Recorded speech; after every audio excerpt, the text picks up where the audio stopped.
But how about we talk about some Cowboys? How about them Cowboys? I really don't feel comfortable talking about my Cowboys right now. I'm Why? heartbroken. What are you heartbroken about? Is it because Sean Lee? It is because of Sean Because Lee. of his little toe, he's a big toe. Oh, come on. That was hysterical on the radio on our ride down here. They're like, so is the toe that Sean Lee's having surgery on, is that the little piggy that went to the market? I thought that was hysterical. I just want to say, Dallas loses Sean Lee, most likely for the year, and it sucks. 18 in the chat right now. Yes, we are. I love it. Yes, we are. That's why I'm putting the fan page link in there for everybody. But losing Sean Lee for the year is rough. I don't know how else to voice that. The simple fact of the matter is, in my opinion, losing him is pretty much the same thing as us losing DeMarcus Ware or us losing that even big Romo. an impact, though. I feel like DeMarcus Ware is the cornerstone of your defense. I don't feel like, and in the last 3 years, Sean Lee has missed time. Yeah. So it's not like you guys aren't accustomed to playing without him. This isn't DeMarcus Ware. I understand, but even with him missing time, last year he missed one game. He fractured his thumb, came back, played with a cast the rest of the season. Only missed one game. But last year, even when missing one game and playing with a cast on his hand for over half the season, Sean Lee led our team in tackles, led our team in interceptions, was tied for the lead in our team in forced fumbles, tied for the lead with, or not tied for the lead, but was one of the leaders on our team with fumble recoveries, one of the leaders on our team with tackles for loss. The guy is a football player. And I understand. I agree. DeMarcus Ware is the cornerstone. But he can't stay on the field. It's not like the guy has missed dramatic amounts of time. He missed one game, and he's missed 3 games the year before that. So he's missed 4 games out of 32. And now he's going to miss the next, 6 games in for Dallas, so he's going to miss 10 games this year, which will be obviously the biggest I can't amount. believe having surgery on your toe is costing you an entire year. I don't get that one either, but you got to assume it's something to do with when he plants his foot in the ground, he tries to cut, he tries to do this. But he's our best coverage linebacker. He's our best middle linebacker against the run. He's literally the quarterback of our defense, if you really want to break it down.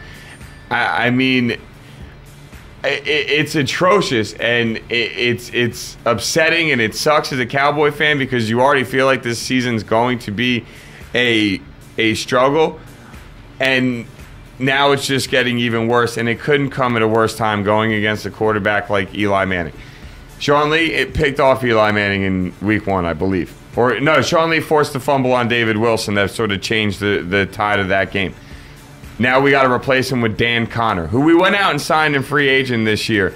And we really apparently do like the guy, but we like our younger second-year player, Bruce Carter, better than him. So he's starting over him, who that surprised me just based on what we went and gave Dan Connor. We didn't give him a lot of money, but we gave him enough that I assumed he was going to be the number 2 behind Lee. And then based on what package we were in, they'd bring Carter in because this Carter kid's a hell of an athlete. But he's still got to learn the game. He missed all of last year because of a knee injury he had in college, and he never completely recovered. He didn't make it to like week 16 and just played special teams last year. So he's still got to learn the game. So a position that was supposed to be a position of strength for Dallas coming into the year. Who would you prefer? Like, I know you're saying Carter's going to get the start over Connor, but who do you prefer? I prefer Carter as well, because his coverage skills are better than Connor. He's not as good against the run. But with the Who's got more football smarts, though? Who's the guy who's going to lead the defense? Yeah. But that's the question. Well, now you're going to have Connor and Carter starting, because we run the 3-4, so you got 2 inside linebackers. True. It was Lee and Carter. Now it's going to be Carter and Connor. That's going to get annoying to say. I don't think it's going to be that big a loss because Connor can play football. He comes from a great linebacking school to begin with that produced a lot of linebackers, a lot of good NFL linebackers. He's smart. He's got football smarts. He's going to be able to do. Now, like you said, is he the most athletic guy on the field? Maybe not. But he's a guy that you know is going to leave it all out there and give 110%. I like how Fife mentions Dan Connor went to Penn State. Well, that's actually where Sean Lee went, too. Sean Lee is actually a Penn State guy as well. He actually, if I remember correctly... Yeah, Puzzlesny went there. He came in as a freshman when I think he took over for Puzzlesny as the starter. when Puzzlesny left. And I think Puzzlesny took over for Connor when Connor left in Penn State. So it's a little funny that you can see this train. That's why I said it comes from a great linebacking school already. He has a lot of football smarts, so maybe he doesn't have the athletic ability of Carter, but what he does, he does smart, and he plays smart football. He'll get the job done just fine in Sean Lee's place.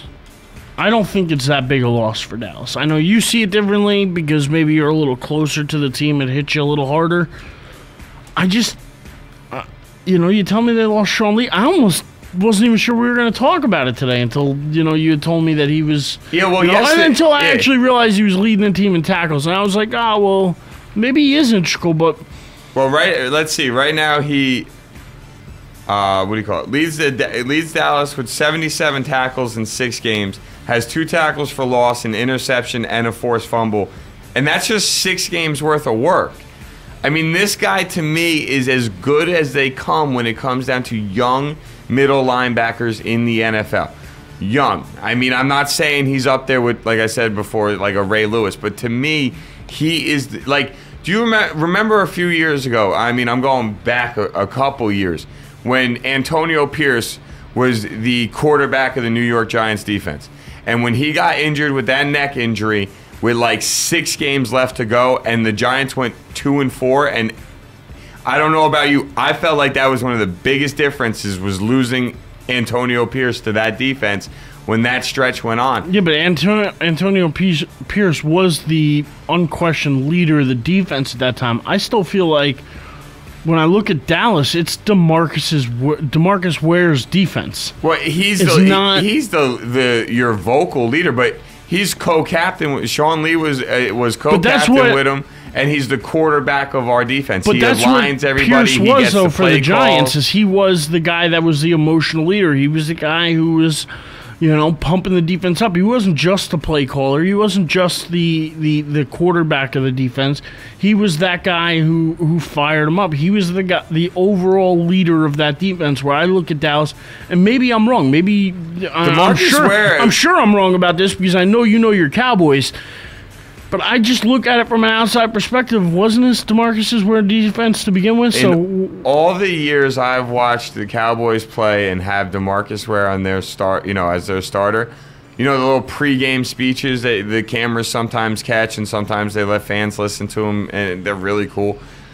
I think I've seen DeMarcus Ware do 3. In all the years he's been on the Cowboys, I think I've seen him do 3. Now, does that mean that's all he's done? No, of course it doesn't mean that's all he's done. But I swear to you, I think I've only seen him do 3. He's a very soft-spoken guy. When you hear him in interviews, I mean, I actually had an opportunity to meet him once. Very soft-spoken guy, nice guy. I don't know, and maybe that's one of Dallas's biggest issues. I don't know who their emotional leader is. How sad is that? I don't know the guy that grabs people by the face mask and screams at them for not executing a play. We don't have that guy.